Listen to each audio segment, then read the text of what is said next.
Hello everyone and welcome back to another AFK Journey video. So today has been a busy day with day 1 of the new season, but the final video I want to be uploading for today is going to be about Indris. So Indris is the new hero on Raid recruitment banner, and you might be thinking, is it a good idea for you to recruit for him, or is it better for you to wait and see?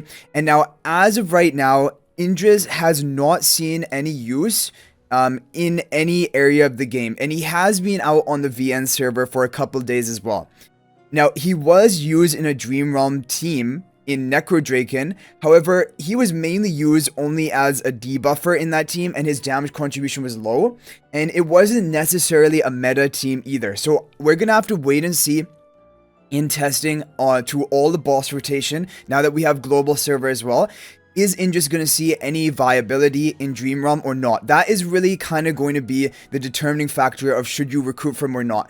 As of right now in AFK stages, I have yet to see a record using Indris, and a lot of heroes have been used up until right now. Even, for example, Lucy.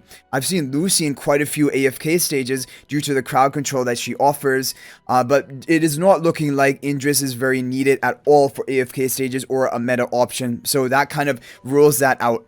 Now for PvP, I mean, the thing about PvP, and I don't really put a lot of weight on it unless the hero provides something really game-changing for PvP, because a lot of heroes can work in PvP.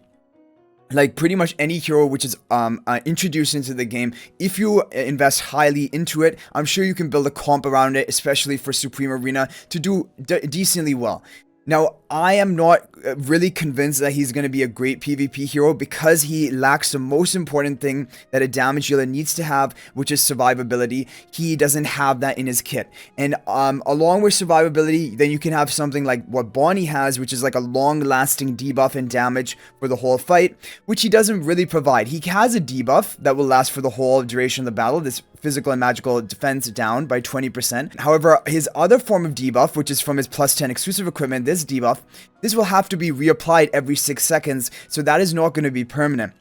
But my prediction for Indris in Dream Realm is, I think, at most, he'll be very niche, and at worst, he won't be used at all in any of the meta teams. And the problem is, he is very similar to Velka. Velka has true damage in her kit, and decent multipliers as well. But the problem is it wasn't quite enough damage that she could actually compete with other meta damage dealers we have. And now we have an even stronger Dream Realm damage dealer who is Shamira, who is like the queen of true damage dealers right now.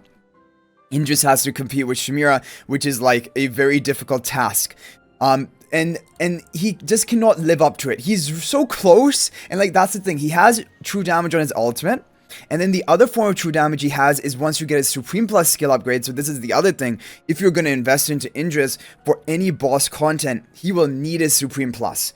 Because the Supreme Plus is going to create this very important skill that his normal attacks will then be able to trigger the exposed weakness damage bonus without cooldown for 5 seconds after he hits a target with the Arcane Binding spell, which he can attack bosses with, I'm sure.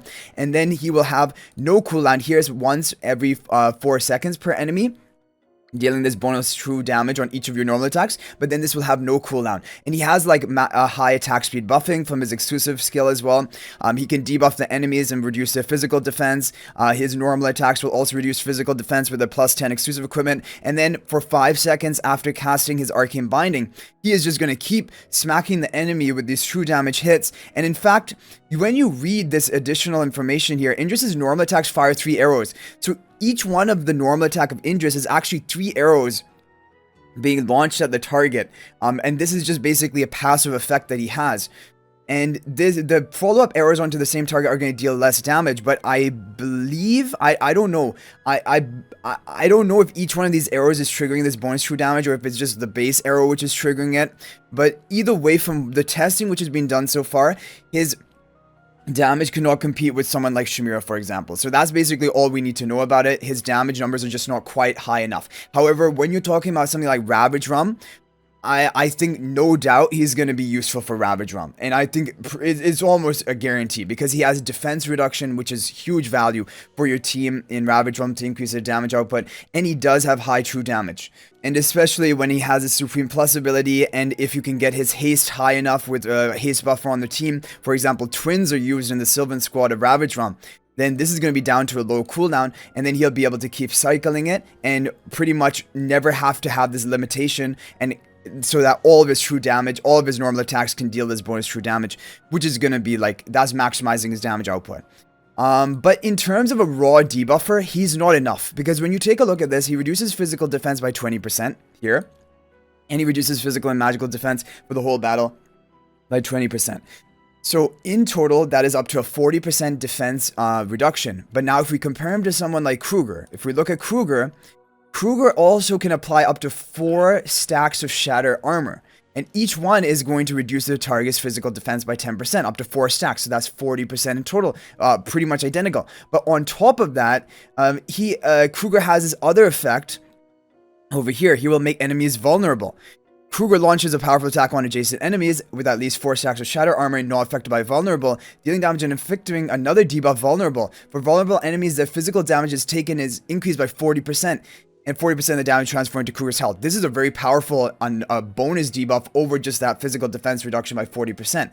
And so, like, when you think about it, is Kruger just a better overall debuffer than Indris? It does seem that way. And if you're just talking about, like, providing that final slot on a team to maximize your debuffs to allow your other key damages, like whether it be Sinbad or something else, to ramp up their damage, then that is going to be it. So Indris is in that awkward spot. He's not the best debuffer, and he's also not the best damage dealer. But together, if he can actually see any use in Dream Realm, that is still in question. We'll have to wait and see. But I think that there's definitely a potential for him to be decent in Dream Realm. But I feel like he's just not going to be quite good enough, especially now that Shamir is so dominant. And I mean, one good thing though, he has some synergy with Shamir, because he can reduce the magical defense at the point by 20%. But this is the other problem.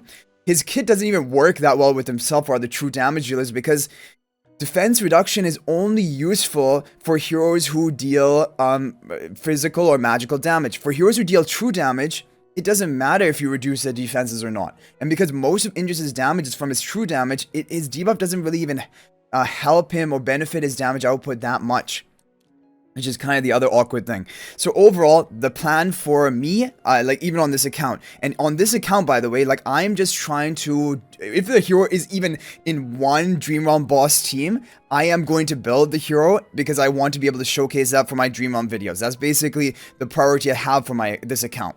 But as of right now, I am not building him until there's at least one team where he's actually useful or relevant, and then I will build him up to Supreme Plus if need be. But if not, I am not planning to build him. So that is my overall opinion for almost all players out there. I would say wait and see, at least until we have a full rotation of the Dream On bosses, and see does Indris have any value or any use. However, that being said, I do think that before his banner ends, or I might just pick up a couple more copies of him so that I can gradually then get him from the wish list to get him ready for Ravaged Realm, because I do think for Ravaged Realm he is going to be a meta hero, and I do want to like optimize my potential for Ravaged Realm, so I would want to get him Supreme Plus eventually, and I think everyone will eventually want him, but like that doesn't mean you have to rate up recruit for him all the way to Supreme Plus unless he's actually needed right now. So that is just one thing to keep in mind though. And of course we will always have a swap ticket in the season, in the event that if you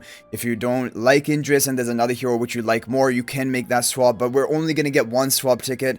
And even when we only had 3 S levels in the previous season, I could have honestly used 2 swap tickets in that season. So like you still have to make very wise decisions even despite having a swap ticket or not.